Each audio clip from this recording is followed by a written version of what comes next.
14ویں رات۔ جب 14ویں رات ہوئی تو اس نے کہنا شروع کیا کہ اے نیک بخت بادشاہ۔ قلندر نے لڑکی سے کہا کہ اے میری آقا، شہزادی نے اپنے ہاتھ میں ایک چھری لی جس پر عبرانی زبان میں نام لکھے ہوئے تھے، اور اس سے محل کے بیچ میں کنڈل کھینچا۔ اس میں کچھ نام اور کچھ جادو کی باتیں لکھی اور کچھ جادو پڑھا، جس میں سے کچھ تو سمجھ میں آتا تھا اور کچھ سمجھ سے باہر تھا۔ ایک لمحے کے بعد ہمارے چاروں طرف اندھیرا چھا گیا، اور وہی دیو اپنی اصلی شکل و صورت میں ہمارے پاس آ کر کھڑا ہو گیا۔ اس کے ہاتھ چیلیوں کی طرح تھے اور پاؤں مستولوں کی طرح، اور دونوں آنکھیں آگ کے شعلوں کی طرح۔ ہم اسے دیکھ کر ڈر گئے۔ شہزادی نے کہا کہ تیرے لیے نہ تو خوش آمدی اور نہ سلام۔ دیو نے شیر کی صورت اختیار کر کے کہا کہ اے دغا باز، تو نے عہد و پیمان توڑ ڈالا۔ کیا ہم نے باہم عہد و پیمان نہ کیا تھا کہ کوئی دوسرے کی مخالفت نہ کرے گا؟ اس نے جواب دیا کہ اے مردود، کیا تجھ جیسے سے میں کوئی عہد و پیمان کر سکتی ہوں؟ دیو نے کہا کہ اچھا لے۔ وہ آیا۔ اب شیر نے منہ کھول کر لڑکی پر حملہ کیا۔ لڑکی نے جلدی سے اپنا ایک بال توڑا اور اپنے ہاتھ میں لے کر اسے ہلایا اور اپنے ہونٹوں سے کچھ جادو پڑا۔ بال تیز تلوار کی طرح ہو گیا، اور اس نے شیر کے ایک ایسا ہاتھ تلوار کا مارا کہ اس کے 2 ٹکڑے ہو گئے اور اس کا اوپر کا دھڑ بچھو بن گیا۔ لڑکی زمین پر لوٹ کر اژدہا بن گئی اور اس مردود کی طرف جھپٹی۔ دونوں میں سخت لڑائی ہونے لگی۔ اب بچھو گدھ بن گیا اور اژدہا عقاب بن کر گدھ کے پیچھے پڑ گیا اور ایک پہر تک اس پر حملہ کرتا رہا۔ اب گدھ نے کالی بلی کی صورت اختیار کر لی اور لڑکی چتکبرا بھیڑیا بن گئی، اور دونوں پہر بھر محل کے اندر لڑتے رہے۔ جب بلی نے دیکھا کہ میں ہار رہی ہوں تو اس نے ایک بڑے سرخ انار کی صورت اختیار کر لی، اور وہ انار محل کے حوض کے بیچ میں آ بیٹھا۔ اب بھیڑیا اس کی طرف بڑھا تو انار ہوا میں اڑا اور محل کے چکنے فرش پر گر کر ٹوٹ گیا۔ اس کا دانہ دانہ بکھر گیا اور سارا محل انار کے دانوں سے بھر گیا۔ بھیڑیا نے اپنے آپ کو جنبش دی اور مرغا بن کر ان دانوں کو چگ لیا، یہاں تک کہ ایک دانہ بھی باقی نہ چھوڑا۔ لیکن خدا کی قدرت کہ ایک دانہ لڑک کر حوض کے کنارے جا پہنچا۔ مرغا شور مچانے اور پھر پھڑپھڑانے اور اپنی چونچ سے ہماری طرف اشارہ کرنے لگا، مگر ہم اس کا مطلب بالکل نہ سمجھے۔ مرغا اتنے زور سے چلایا کہ ہم سمجھے کہ محل ہمارے اوپر ٹوٹ پڑے گا، اور وہ سارے محل میں چکر لگانے لگا، یہاں تک کہ اس کی نظر اس دانے پر پڑی جو حوض کے کنارے لڑک کر جا پڑا اور اسے چگ لینے کے لیے دوڑا۔ لیکن دانہ حوض کے پانی کے اندر گھس گیا اور مچھلی بن کر پانی کی تھا میں چلا گیا۔ مرغا مگر مچھ بن کر اس کے پیچھے پانی میں کود پڑا اور تھوڑی دیر کے لیے غائب ہو گیا، اور ہم نے رونے چلانے کی آواز اٹھتی سنی اور ہم کانپ اٹھے۔ اس کے بعد دیو آگ کے شعلے کی شکل میں باہر نکلا۔ جب وہ منہ کھولتا اس میں سے آگ نکلتی اور اس کی دونوں آنکھوں اور نتنوں میں سے آگ اور دھواں نکلتا تھا۔ لڑکی بھی مثل آگ کے انگارے کے باہر نکلی اور دونوں دیر تک لڑتے رہے، یہاں تک کہ دونوں کے ارد گرد آگ چھا گئی اور سارے محل میں دھواں پھیل گیا۔ ہم سب ڈرنے لگے اور چاہا کہ حوض کے اندر گھس جائیں، کیونکہ ہمیں اندیشہ تھا کہ کہیں جل کر ہلاک نہ ہو جائیں۔ بادشاہ نے کہا کہ لا حول ولا قوت الا باللہ العلی العظیم، انا للہ و انا الیہ راجعون۔ میں اس بندر کی خلاصی کے لیے شہزادی کو اس تکلیف میں نہ ڈالتا، اور وہ اس مردود دیو کی وجہ سے جو دنیا کے تمام موجودہ دیووں سے زیادہ طاقتور ہے اس مصیبت میں نہ پڑتی، اور کاش کہ میں اس بندر سے کبھی نہ ملتا۔ منحوس تھا بندر، اور نامبارک تھی وہ گھڑی جس میں ہم نے اس کے ساتھ خالصتاً اللہ نیکی کرنے اور اسے جادو سے چھڑانے کا ارادہ کیا اور خود روحانی تکلیف میں مبتلا ہو گئے۔ اے میری آقا، مگر میری زبان بند تھی اور میں اس سے کچھ نہ کہہ سکتا تھا۔ اب ہم نے دیکھا کہ دیو آگ کے نیچے سے چلایا اور ہمارے پاس محل میں آ گیا اور ہمارے چہرے پر شعلے پھونکنے لگا۔ لڑکی نے اس پر حملہ کیا اور اس کی طرف آگ پھونکنے لگی۔ دونوں کی چنگاریاں ہم تک پہنچتی تھیں، مگر اس لڑکی کی چنگاریوں سے ہمیں کوئی نقصان نہ پہنچتا تھا۔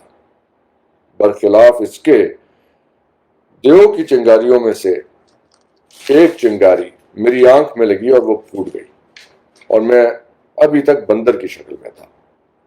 اور دیو کی ایک چنگاری بادشاہ کے چہرے پر بھی پڑی، جس سے اس کا آدھا منہ اور تھوڑی اور نیچے کے دانت گر پڑے۔ ایک چنگاری جا کر خواجہ سرا کے سینے پر لگی اور وہ فوراً جل کر مر گیا۔ اب ہمیں موت کا یقین آ گیا اور ہم زندگی سے ہاتھ دھو بیٹھے۔ ہم اسی حالت میں تھے کہ ہم نے کسی کو یہ کہتے سنا، اللہ اکبر، اللہ اکبر، فتح و نصرت نامراد ہے وہ جو محمد صلی اللہ علیہ وآلہ وسلم کے چاند سے دین پر ایمان نہ لایا۔ کہنے والی خود شہزادی تھی جس نے دیو کو جلا ڈالا تھا اور وہ راکھ کا ڈھیر ہو کر رہ گیا تھا۔ لڑکی نے ہمارے پاس آ کر کہا کہ مجھے ایک پیالہ پانی دو۔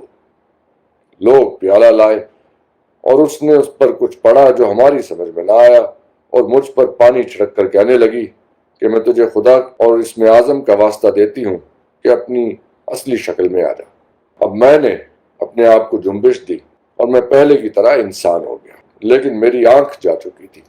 لڑکی کہنے لگی کہ آگ، آگ، ابا جان، اب میں زندہ نہیں رہ سکتی کیونکہ مجھے جنات سے لڑنے کی مشق نہیں۔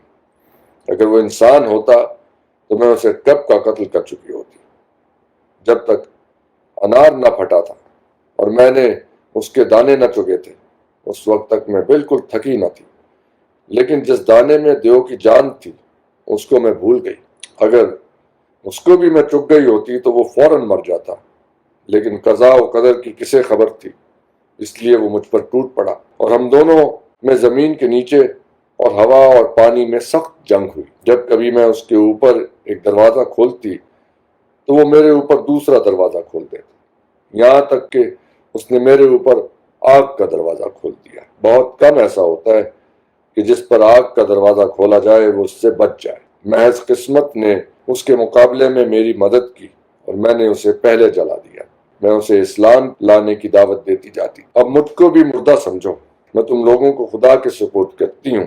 اس کے بعد اس نے جہنم سے پناہ مانگی اور پناہ مانگی رہی تھی کہ ایک کالی چنگاری اس کے سینے کی طرف بڑھی اور پھر چہرے کی طرف۔ جب وہ چنگاری چہرے پر پہنچی تو وہ رونے لگی اور کہا کہ اشہد ان لا الہ الا اللہ و اشہد ان محمد رسول اللہ۔ اب ہماری نظر اس کی طرف پڑی تو وہ بھی دیو کے ڈھیر کے پاس راکھ کا ڈھیر ہو چکی تھی۔ اس پر ہم سب غمزدہ تھے اور میں چاہتا تھا کہ کاش میں اس کی جگہ ہوتا اور میں نے یہ خوبصورت چہرہ نہ دیکھا ہوتا جس نے میرے ساتھ یہ بھلائی کی اور خود جل کر راکھ ہو گئی، لیکن خدا کا حکم ٹلتا نہیں۔ جب بادشاہ نے دیکھا کہ اس کی بیٹی راکھ کا ڈھیر ہو گئی ہے تو اس نے رہی صحیح داڑھی بھی نوچ ڈالی اور منہ پیٹنے لگا اور کپڑے پھاڑ ڈالے۔ میں بھی اسی کی طرح کرنے لگا اور ہم دونوں گریہ وزاری کرنے لگے۔ اب حاجب اور دوسرے بڑے لوگ آئے اور دیکھا کہ سلطان کا ہونا نہ ہونے کے برابر ہے اور راکھ کے دو ڈھیر لگے ہوئے ہیں تو وہ حیران ہو گئے اور بادشاہ کے ارد گرد چکر لگانے لگے۔ تھوڑی دیر کے بعد جب اس کی حالت ذرا سنبھلی، اس نے اپنی بیٹی اور دیو کا ماجرا بیان کیا تو ان کی مصیبت اور بھی دو بالا ہو گئی اور عورتیں اور لونڈیاں رونے پیٹنے لگیں اور 7 دن تک یہ سوگ جاری رہا۔ بادشاہ نے حکم دیا کہ اس کی بیٹی کی راکھ پر ایک عالی شان گنبد بنایا جائے، اس کے اندر موم بتیاں اور قندیلیں جلائی جائیں اور دیو کی راکھ پر لعنت بھیج کر ہوا میں اڑا دی گئی۔ اس کے بعد بادشاہ ایسا بیمار پڑا کہ مرتے مرتے بچا اور یہ بیماری 1 مہینے تک رہی۔ پھر وہ اچھا ہو گیا اور اس کی داڑھی نئے سرے سے نکل آئی۔ اب اس نے مجھے بلا کر کہا کہ اے نوجوان، تیرے آنے تک ہماری زندگی بہترین عیش و عشرت سے گزری اور زمانے کی مصیبتوں سے ہم محفوظ رہے۔ کاش کہ میں نے تیری صورت اور وہ منحوس دن جب کہ تو آیا تھا نہ دیکھا ہوتا۔ ہم نے تجھ پر ترس کھایا اور تیری وجہ سے خود مرنے کے قریب پہنچ گئے۔ پہلے تو میری بیٹی مری جو 100 مردوں کے برابر تھی، پھر جو میری حالت آتش زدگی سے ہوئی ہے وہ ظاہر ہے، اور میرے دانت ٹوٹ گئے اور میرا غلام جان سے گیا۔ بلکہ جو کچھ میرے یا تیرے ساتھ ہوا وہ خدا کی طرف سے ہے اور ساری تعریفیں خدا کے لیے ہیں۔ مگر میری بیٹی تجھے چھٹکارا دے کر تیری وجہ سے ہلاک ہو گئی، اس لیے اے لڑکے میرے شہر سے نکل جا۔ جو کچھ تیرے سبب سے ہو چکا ہے وہ کافی ہے، یہ سب تیری اور ہماری قسمت میں لکھا تھا۔ اب سلامتی کے ساتھ چلا جا، اگر تو پھر لوٹا اور میں نے تجھے دیکھ پایا تو تجھے قتل کر ڈالوں گا۔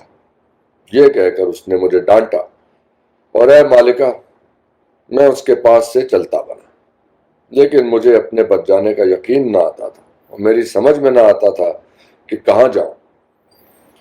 اب تک جو واردات میرے اوپر گزری تھی وہ سب آنکھوں کے سامنے آ گئی، لوگوں کا مجھے لوٹنا، میرا ان سے بچ کر نکل جانا، چلتے چلتے 1 مہینے کے بعد ایک شہر میں پردیسی کی طرح داخل ہونا، درزی کی ملاقات، زمین کے نیچے لڑکی سے ملنا، دیو سے چھٹکارا، باوجود کہ وہ میرے مارنے پر تلا کھڑا تھا، اور شروع سے لے کر آخر تک جو کچھ میرے اوپر گزری تھی۔ میں نے خدا کا شکر ادا کیا کہ محض آنکھ گئی مگر جان بچی۔ شہر چھوڑنے سے پہلے میں حمام میں گیا، اپنی داڑھی مونڈی، کالا اونی لباس پہنا اور سر پر بھبوت ملا۔ اے مالکہ اب میں ہر روز روتا اور ان مصیبتوں کو یاد کرتا ہوں جو مجھ پر گزری ہیں، خاص کر آنکھ پھوٹنے کو۔ جب مجھے ان کی یاد آتی ہے تو میں رو پڑتا ہوں۔ اس کے بعد میں نے ملکوں اور شہروں کا سفر کرنا شروع کیا اور دارالسلام بغداد کا قصد کیا تاکہ میں امیر المومنین سے مل کر اپنی سرگزشت بیان کروں۔ آج ہی رات میں بغداد پہنچا اور دیکھا کہ یہ میرا پہلا رفیق حیران پریشان کھڑا ہے۔ میں سلام کر کے اس سے باتیں کرنے لگا کہ اتنے میں یہ ہمارا تیسرا ساتھی ہمارے پاس پہنچا اور کہا السلام علیکم، میں پردیسی ہوں۔ میں نے کہا کہ ہم بھی پردیسی ہیں اور مبارک ہے یہ رات جس میں ہم ملے ہیں۔ اب ہم تینوں ساتھ ساتھ چل کھڑے ہوئے اور ہم سے کوئی بھی دوسرے کا قصہ نہ جانتا تھا، اور تقدیر ہمیں اس دروازے پر لے آئی اور ہم تمہاری خدمت میں پہنچ گئے۔ یہ ہے سبب میری داڑھی مونچھ مونڈنے اور میری آنکھ پھوٹنے کا۔ لڑکی نے کہا کہ تیری داستان عجیب و غریب ہے، آداب بجا لا اور اپنی راہ لے۔ اس نے کہا کہ جب تک میں تمام ساتھیوں کی کہانیاں نہ سن لوں یہاں سے نہیں ٹلنے کا۔ تیسرے قلندر کی کہانی۔ اب تیسرا قلندر آگے بڑھا اور کہنے لگا کہ اے عالی شان ملکہ، میری کہانی ان لوگوں کی کہانی کسی نہیں بلکہ کہیں زیادہ عجیب و غریب ہے، اور وہی سبب ہے میری داڑھی مونڈنے اور آنکھ پھوٹنے کا۔ ان لوگوں کی تو تقدیر میں یہ پہلے سے لکھا ہوا تھا، اور میں تقدیر کو زبردستی کھینچ کر لایا ہوں اور اپنی جان کو مصیبت میں ڈالا ہے۔ یہ اس وجہ سے کہ میں بادشاہ اور بادشاہ زادہ ہوں۔ میرا باپ مر چکا تھا اور میں بادشاہ بنا تھا۔ میں نے حکومت کی اور عدل و انصاف برتا اور رعایا کے ساتھ اچھا سلوک کیا۔ مجھے اس بات کا شوق تھا کہ کشتی پر سوار ہو کر سمندر کا سفر کیا کروں۔ میرا شہر سمندر کے کنارے واقع تھا۔ سمندر بے حد وسیع تھا اور اس میں بے شمار بڑے بڑے جزیرے تھے۔ میرے پاس 50 تجارتی کشتیاں تھیں جو سمندر میں چلتی تھیں، اور ان سے چھوٹی اور 50 کشتیاں سیر و تفریح کے لیے، اور 150 جنگی کشتیاں جنگ اور جہاد کے لیے۔ ایک بار میں نے ارادہ کیا کہ جزیروں کی سیر کروں اور 10 کشتیاں لے کر روانہ ہو گیا اور پورے مہینے کا کھانا پینا ساتھ رکھ لیا۔ 20 دن چلنے کے بعد ایک رات مخالف ہوائیں چلنے لگیں اور سمندر میں سخت تلاطم اٹھا اور موجیں تھپیڑے مارنے لگیں، یہاں تک کہ ہم زندگی سے ہاتھ دھو بیٹھے۔ چاروں طرف اندھیرا ہی اندھیرا تھا، اور میں اپنے دل میں کہہ رہا تھا کہ کسی کا اپنے آپ کو خطرے میں ڈالنا کوئی تعریف کی بات نہیں ہے، خواہ صحیح و سلامت ہی کیوں نہ پہنچ جائے۔ ہم خدا سے دعائیں مانگتے اور عاجزی کرتے تھے، لیکن رات بھر مخالف ہوائیں چلتیں اور موجیں تھپیڑے مارتی رہیں۔ جب تڑکا ہوا تو ہوا تھمی اور سمندر ساکت ہوا۔ اس کے بعد سورج نکلا اور ہم ایک جزیرے پر پہنچے اور خشکی پر اترے اور کھانا پکا کر کھایا اور 2 دن آرام کیا۔ 20 دن اور سفر کرنے کے بعد ہم نے دیکھا کہ پانی پھر ہم پر اور ناخدا پر تھپیڑے مار رہا ہے اور ناخدا راہ بھول گیا ہے۔ ہم نے دید بان سے کہا کہ مستول پر چڑھ کر سمندر کو دیکھ۔ دید بان مستول پر چڑھ کر دیکھنے لگا اور ناخدا سے کہا کہ اے ناخدا، مجھے دہنی طرف ایک بڑی مچھلی پانی کی سطح پر دکھائی دیتی ہے اور سمندر کے وسط میں دور سے ایک دھبا سا نظر آتا ہے جو کبھی سیاہ اور کبھی سفید ہو کر چمکتا ہے۔ جب ناخدا نے دید بان کو یہ کہتے سنا تو اس نے اپنی پگڑی نیچے دے پٹکی اور اپنی داڑھی نوچنے لگا اور لوگوں سے کہا کہ تباہی کی خبر ایک دوسرے کو پہنچا دو، ہم سب کی تباہی کی، کیونکہ ہم میں سے ایک بھی نہیں بچے گا۔ یہ کہہ کر وہ رو پڑا اور ہم سب کے سب رونے لگے۔ میں نے کہا کہ اے ناخدا، کہہ تو صحیح کہ دید بان نے کیا دیکھا؟ اس نے کہا کہ جس روز طوفان اٹھا تھا ہم راستہ بھول گئے تھے۔ اس کے بعد 2 دن تک ہوا بند رہی اور ہم ٹھہرے رہے اور سمندر میں راستے کا پتہ نہ چلا۔ اس سے لے کر 11 دن تک ہم راہ بھولے رہے اور کوئی ایسی ہوا نہ چلی جو ہمیں اس جگہ پہنچا دیتی جہاں ہم جانا چاہتے تھے۔ کل شام کو ہم ایک کالے پتھر کے پہاڑ کے پاس پہنچیں گے جس کا نام مقناطیس پتھر ہے، اور پانی ہمیں زبردستی اس کے نیچے کھینچ لے جائے گا اور کشتی کی ساری کیلیں پہاڑ کی طرف کھینچ کر اس میں چمٹ جائیں گی اور کشتی کے تختے تختے الگ ہو جائیں گے۔ خدا نے مقناطیس پتھر میں ایک بھید رکھا ہے، وہ یہ ہے کہ لوہے کی ہر چیز اس کی طرف کھنچ جاتی ہے۔ اس وجہ سے اس پہاڑ میں بے حد لوہا اکٹھا ہو گیا ہے جس کی مقدار سوائے خدا کے کسی کو معلوم نہیں، کیونکہ قدیم زمانے سے لے کر اب تک اس پہاڑ پر بے شمار کشتیاں ٹوٹ چکی ہیں۔ سمندر سے ملا ہوا ایک پیتل کا گنبد ہے جو 10 کھمبوں پر رکا ہوا ہے۔ گنبد کے اوپر پیتل کا ایک گھوڑا اور ایک سوار ہے، اور اس کے ہاتھ میں پیتل کا ایک نیزہ اور سینے پر سیسے کی ایک تختی آویزاں ہے جس پر مختلف اسماء اور طلسمات کنتا ہے۔